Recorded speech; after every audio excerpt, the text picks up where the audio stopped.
এই পৃথিবীটাকে আবার ধ্বংস করে দিবেন।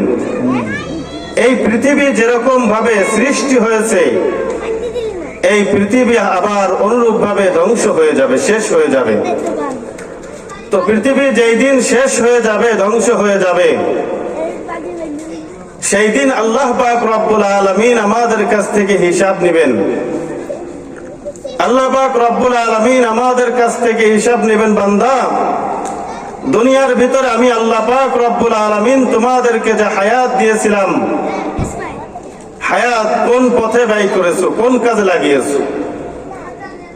আল্লাহ পাক রব্বুল আলামিন জিজ্ঞাসা করবে, বান্দা দুনিয়ার ভিতর আমি আল্লাহ পাক রব্বুল আলামিন তোমাদেরকে যেই যৌবন কাল দিয়েছিলাম এই যৌবন কালটাকে তোমরা কোন পথে ব্যয় করেছো? তো কিয়ামতের ময়দানে আল্লাহ পাক রব্বুল আলামিন যদি আমাদেরকে জিজ্ঞাসা করেন তাহলে কিয়ামতের ময়দানে আমরা হিসাব দিতে পারবো কি পারবো না, এটা আমাদের একটু চিন্তা ভাবনা করা উচিত।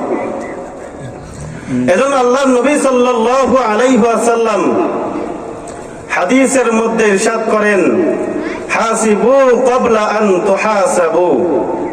কিয়ামতের ময়দানে তোমাদের কাছ থেকে হিসাব নেওয়া হবে, তার আগে তোমরা নিজেরা হিসাব করো যে কিয়ামতের ময়দানে যে তুমি পরিপূর্ণ হিসাব দিতে পারবা কি পারবা না। দুনিয়ার ভিতরে যদি কেউ টাকা পয়সা লেনদেনের কোনো দায়িত্বে থাকে তাহলে এই দায়িত্বশীলের কাছে যদি বলা হয় যে তুমি টাকা পয়সা কোথায় কিভাবে খরচ করেছো হিসাব দাও, তার হিসাব দেওয়ার জন্য আগে থেকে তার প্রস্তুতি গ্রহণ করা লাগে যে আমার হিসাব মানুষের কাছে দেওয়া লাগবে। তো হিসাব দেওয়ার জন্য তার যেরকম ভাবে আগে থেকে প্রস্তুতি গ্রহণ করা লাগে, আমাদের উচিত কিয়ামতের ময়দানে আমাদেরকে হিসাব দেওয়া লাগবে। ওই হিসাব আল্লাহ পাক রব্বুল আলামিনের সামনে আমাদেরকে দেওয়া লাগবে। আল্লাহ পাক রব্বুল আলামিন আমাদের কাছে হিসাব চাইবেন। আল্লাহ পাক রব্বুল আলামিন যখন আমাদের কাছে হিসাব চাইবেন, আমরা হিসাব দিতে পারবো কি পারবো না এটা দুনিয়া থেকে আমাদের হিসাব করে যেতে হবে। কারণ কিয়ামতের ময়দান সংগঠিত হবে, এর মধ্যে কোনো সন্দেহ নাই। আল্লাহ পাক রব্বুল আলামিন কুরআনুল কারীমের মধ্যে যত বিষয় নিয়ে আলোচনা করেছেন সব থেকে বেশি আল্লাহ রব্বুল আলামিন কিয়ামতের বিষয় নিয়ে আলোচনা করেছেন বান্দাদেরকে সতর্ক করার জন্য। হে আমার বান্দারা, কিয়ামতের ময়দান বলে একটা ময়দান আছে, আর ওই ময়দানে তোমাদের কাছ থেকে আমি আল্লাহ পাক রব্বুল আলামিন হিসাব নিব। ওই ময়দানটা এত কঠিন হবে যার ব্যাখ্যা দুনিয়ার ভিতরে কোনো জিনিস দিয়ে বোঝানো সম্ভব না। আল্লাহর নবী জনাবে মুহাম্মদুর রাসূলুল্লাহ সাল্লাল্লাহু আলাইহি ওয়াসাল্লাম একদিন কিয়ামতের ব্যাপারে বর্ণনা দিচ্ছেন সাহাবায়ে কেরামের সামনে। আল্লাহর নবী বলেন, কিয়ামতের ময়দান যেই দিন সংঘটিত হবে, আল্লাহ পাক রব্বুল আলামিন বান্দার নিকটবর্তী সূর্য নিয়ে আসবেন। শুধু তাই না, আল্লাহ পাক রব্বুল আলামিন কিয়ামতের ময়দানে বান্দাদেরকে যখন কবর থেকে উঠাবে, বান্দারা কিয়ামতের ময়দানে উলঙ্গ হয়ে যখন কিয়ামতের ময়দানে উঠবে, কোন বান্দার পরনে কোনো কাপড় থাকবে না। আল্লাহ পাক রব্বুল আলামিন উলঙ্গ অবস্থায় কিয়ামতের ময়দানে বান্দাদেরকে উঠাবেন। আল্লাহর নবী সাল্লাল্লাহু আলাইহি ওয়াসাল্লাম কিয়ামতের বিবরণ দেওয়ার পরে আম্মা জান আয়েশা সিদ্দিকা রাদিয়াল্লাহু তাআলা আনহা আল্লাহর নবীর কাছে জিজ্ঞাসা করেন, ওগো আল্লাহর নবী, ভাই আওয়াজ বাড়াই দেন। আম্মা জান আয়েশা সিদ্দিকা রাদিয়াল্লাহু তাআলা আনহা আল্লাহর নবী জনাবে মুহাম্মদুর রাসূলুল্লাহ সাল্লাল্লাহু আলাইহি ওয়াসাল্লামকে বললেন, এই সাউন্ড বাড়াই দেন। ওগো আল্লাহর নবী, কিয়ামতের ময়দানে আল্লাহ রাব্বুল আলামিন সমস্ত বান্দা বান্দীদেরকে যদি উলঙ্গ করে কবর থেকে উঠান, তাহলে দুনিয়ার ভিতরে আমি আয়েশার লজ্জা স্থান কেউ কোনোদিন দেখতে পারে নাই, আমি আয়েশার চেহারাও কেউ কোনোদিন দেখতে পারে নাই। ওগো আল্লাহর নবী, আল্লাহ পাক রব্বুল আলামিন কিয়ামতের উলঙ্গ করে হাসরের ময়দানে উঠান। ওগো আল্লাহর নবী, সবাইকে যদি উলঙ্গ করে হাসরের ময়দানে ওঠানো হয়, আমি আয়েশাও তো বাদ যাব না, আমি আয়েশাও তো ওই উলঙ্গদের ভিতরে থাকবো, তাহলে আমার অবস্থা কেমন হবে? আল্লাহর নবী বলেন, আয়েশা, কিয়ামতের ময়দান এত কঠিন হবে, কিয়ামতের ময়দান এত ভয়ানক হবে, কিয়ামতের ময়দানে একজন আরেকজনের দিকে তাকাবে এই সময় কেউ পাবে না। কারণ কিয়ামতের ওই বিভীষিকাময় অবস্থায় বান্দা বান্দিরা আসমানের যে সূর্যটা মাথার কাছে থাকার কারণে সূর্যের দিকে তাকায় থাকবে আর ইয়া নফসি বলে চিৎকার করবে আয়েশা। ওই কিয়ামতের ময়দানে তোমার দিকে তাকাবে তো দূরের কথা, প্রত্যেকে নিজের নফস নিয়ে ব্যস্ত থাকবে। এই যে হলো কিয়ামতের দিনের বিবরণ। এই কিয়ামত দিবসে এত কঠিন অবস্থা হবে, আল্লাহ পাক রব্বুল আলামিন এই কিয়ামত দিবসের বিবরণ কুরআনুল কারীমের মধ্যে সব থেকে বেশি দিয়েছেন, এত কঠিন হওয়ার কারণে। আল্লাহ পাক রব্বুল আলামিন এর জন্য বলে, বান্দা, দুনিয়ার ভিতরে ছোট বড় যা কিছু আমল করো, আমি আল্লাহ পাক রব্বুল আলামিনের কাছে এর কিন্তু হিসাব দেওয়া লাগবে। আল্লাহ রব্বুল আলামিন কুরআনুল কারীমের মধ্যে বলেন, ফামাই ইয়ামাল মিসকালা যাররাতিন খায়রান ইয়ারা। আল্লাহ রব্বুল আলামিন বলেন, দুনিয়ার ভিতরে যাররা পরিমাণ কেউ যদি নেক আমল করে, হাসরের ময়দানে বান্দা ওই যাররা পরিমাণ নেক আমল দেখতে পাবে। বান্দাকে আল্লাহ রব্বুল আলামিন ওই যাররা পরিমাণ নেক আমল হাতে তুলে দিবেন। وَمَن يَعْمَلْ مِثْقَالَ ذَرَّةٍ شَرًّا يَرَهُ। আল্লাহ রাব্বুল আলামিন বলে, দুনিয়ার ভিতরে বান্দা বান্দি যদি যাররা পরিমাণ বদ আমল করে, খারাপ কাজ করে, কাল কিয়ামতের ময়দানে আল্লাহ রাব্বুল আলামিন ওই যাররা পরিমাণ বদ আমলকে বান্দার হাতে ধরিয়ে দিবেন আর বলবে, বান্দা, দুনিয়ার ভিতরে যে বদ আমল করেছিলে, এই নাও তোমার সেই বদ আমল, আর বদ আমল নিয়া তুমি জাহান্নামে চলে যাও। আমি আল্লাহ পাক রব্বুল আলামিন জাহান্নামের মধ্যে তোমার জন্য একটা জায়গা বরাদ্দ করে রেখেছি, বান্দা, তুমি তোমার সেই বরাদ্দকৃত জাহান্নামে চলে যাও। এজন্য আল্লাহর নবী বলেন, দুনিয়ার ভিতরে আল্লাহ পাক রব্বুল আলামিন আমাদেরকে পাঠিয়েছেন, আল্লাহ পাক রব্বুল আলামিন আমাদেরকে সুন্দর হায়াত দান করেছেন। এই হায়াতের হিসাব আল্লাহ রব্বুল আলামিন কাল কিয়ামতের ময়দানে নেবেন। এজন্য আল্লাহর নবী বলেন, লা তাজুলু কদাম ইবনি আদম মিন ইনদি রাব্বিহি। আল্লাহর নবী বলেন, কোন বান্দার পা তার রবের সামনে থেকে সরবে না, মিন ইনদি রাব্বিহি, তার রবের সামনে থেকে সরবে না, হাত্তা ইউসআলা আন খামসিন, যত সময় পর্যন্ত আল্লাহ রব্বুল আলামিন বান্দাকে 5টা বিষয় সম্পর্কে প্রশ্ন না করবেন, তত সময় পর্যন্ত বান্দা আল্লাহ রব্বুল আলামিনের সামনে থেকে সরতে পারবে না। কিন্তু আল্লাহ পাক রব্বুল আলামিন যখন 5টা বিষয়ে আমাদের কাছে হিসাব চাইবেন, আমার ভাইরা, আমার বন্ধুগণ, আল্লাহ পাক রব্বুল আলামিনের সামনে যাইয়া ওই 5টা বিষয়ের হিসাব আমি আপনি দিতে পারবো কি পারবো না? আল্লাহর নবী বলেন, 1 নম্বরে আল্লাহ পাক রব্বুল আলামিন জিজ্ঞাসা করবেন, আনু উমরিহি ফিমা আফনাহু। আল্লাহ রাব্বুল আলামিন বলবে, বান্দা, আমি আল্লাহ পাক রব্বুল আলামিন তোদের চোখের সামনে অনেক নবজাতক শিশুকে জন্ম দেওয়ার পরে আবার দুনিয়া থেকে নিয়ে এসেছি। আমি আল্লাহ তোদেরকে শিক্ষা দেওয়ার জন্য, হে আমার বান্দারা, যাতে করে তুই বুঝতে পারিস আমার হায়াতের কোনো গ্যারান্টি নাই। কারণ অনেক শিশু জন্মগ্রহণ করার পরেও মারা যায়। কি বলেন? অনেক শিশু জন্মগ্রহণ করার পরেও মারা যায়।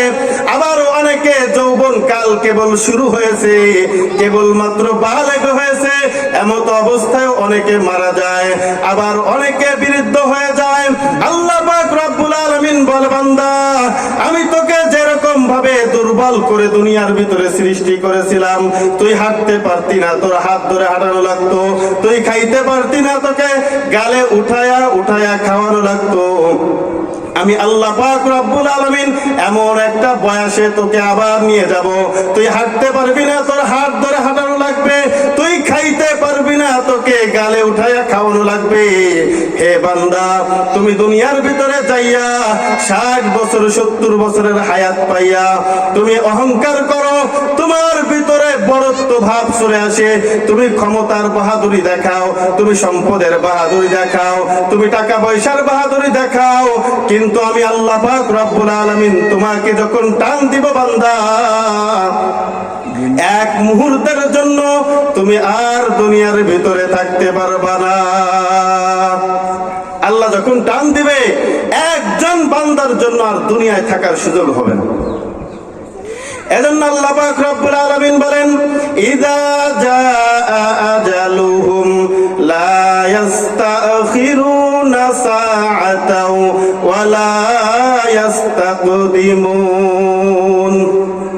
আল্লাহ বলবেন, বান্দা আমি আজরাইলকে দায়িত্ব দিয়ে রেখেছি, যার সময় হবে এক মুহূর্তের জন্য আগে জানটা কবজ করবে না, আর এক মুহূর্তের জন্য পরে জানটা কবজ করবে না। সময় যখন হবে, সময় হওয়ার সাথে সাথে আজরাইল জানটা ধরে টান দিয়ে বের করে নিয়ে যাবে।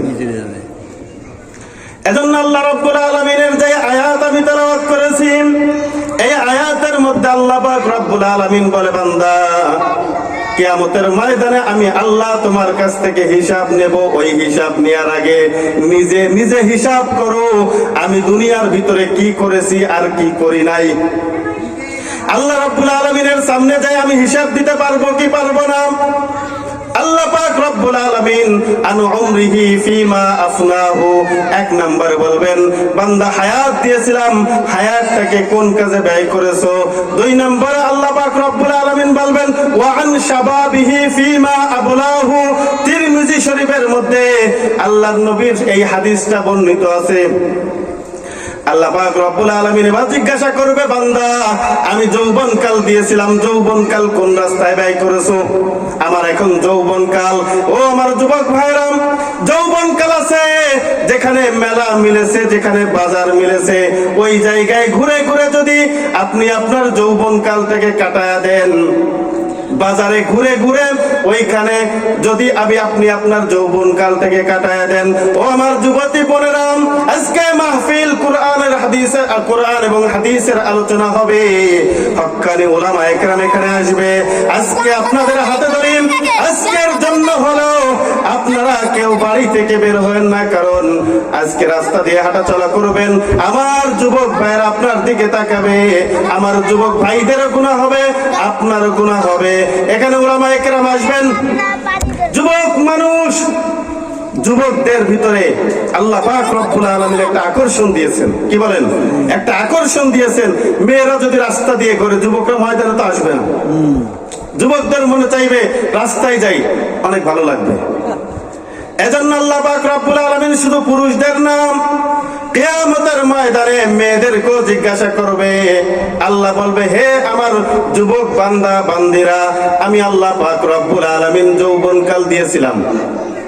যৌবনকাল তুমি, তোমার পিতা তোমাকে দিতে পারে না, তোমার মা তোমাকে দিতে পারে না, আমি আল্লাহ পাক রব্বুল আলামিন তোমাকে যৌবনকাল দিয়েছিলাম।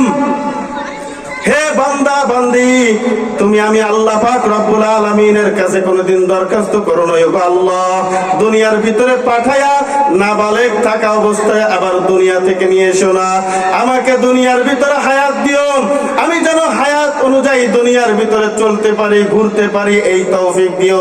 এরকম দরখাস্ত আমরা কেউ করছি নাকি? এরকম দরখাস্ত আল্লাহ পাক রব্বুল আলামিনের কাছে আমরা কেউ কোনোদিন করি নাই।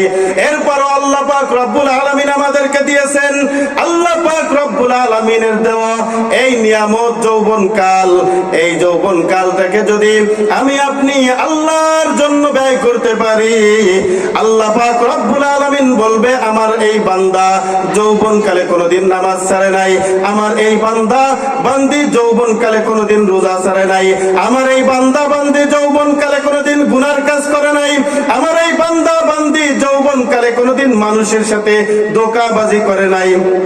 আমার এই বান্দা বান্দি কোনোদিন বেপর্দা রাস্তাঘাটে চলাফেরা করে নাই।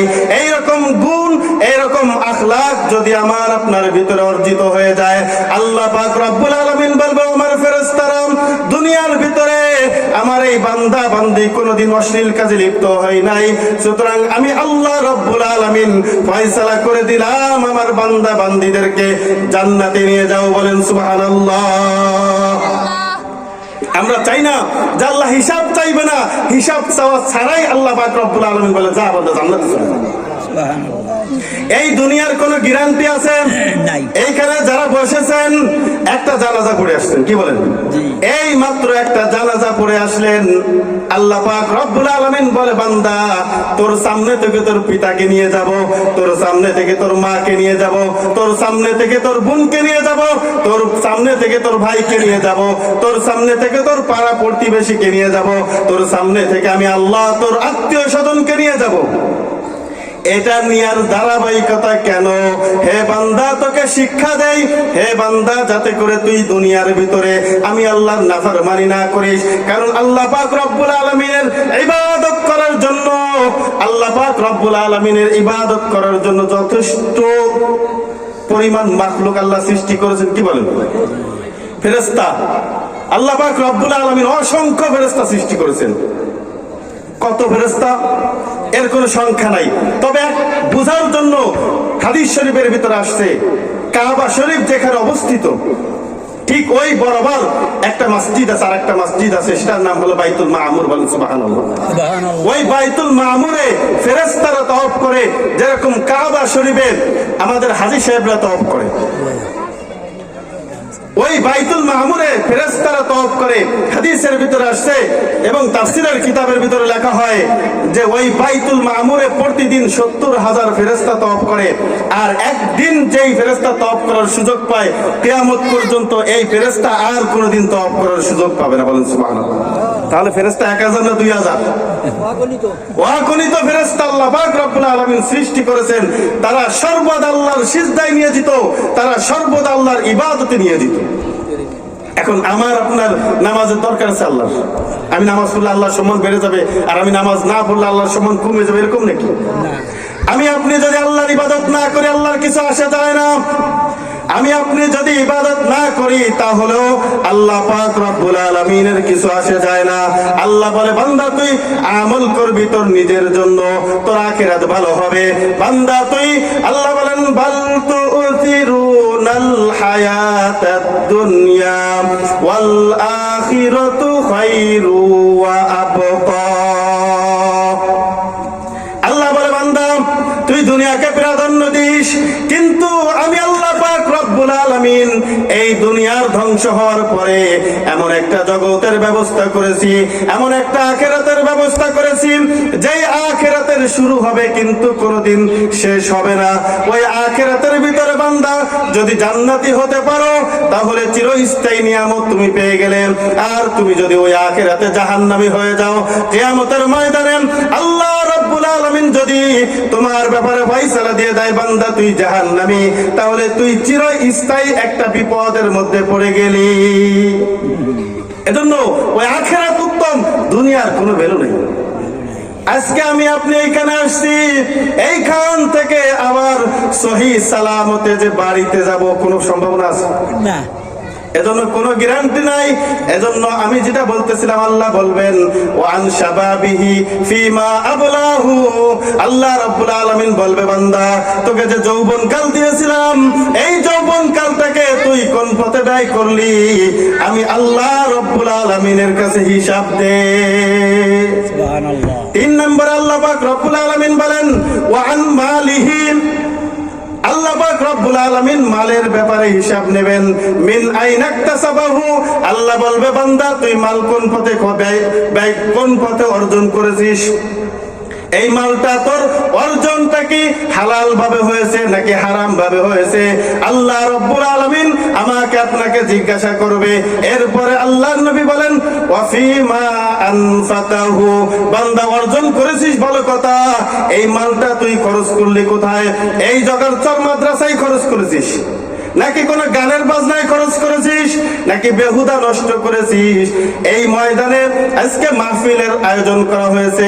যারা দান করেছেন, যারা করবেন, আল্লাহ রাব্বুল আলামিনের কাছে কিয়ামতের ময়দানে এটাই আমার আপনার পুঁজি হয়ে থাকবে। আমি আপনি সম্পদ তো অগণিত সম্পদ রেখে যাব, রাখার পরে কি হবে? আমার ছেলে মেয়ে মারামারি করবে, একটু কম হলে ও একটু বেশি নেবে, একটু কম নেবে, এই নিয়ে মারামারি।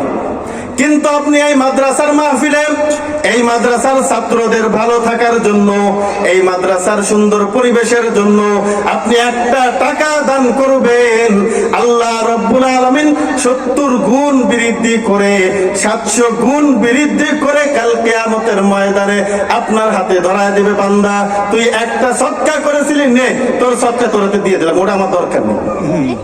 আল্লাহ যদি চাতো, কি কন, আল্লাহ যদি কথাই, তাহলে আল্লাহ পাক যদি এই টাকা পয়সার মুহতাজি হতেন, তাহলে কি করতেন?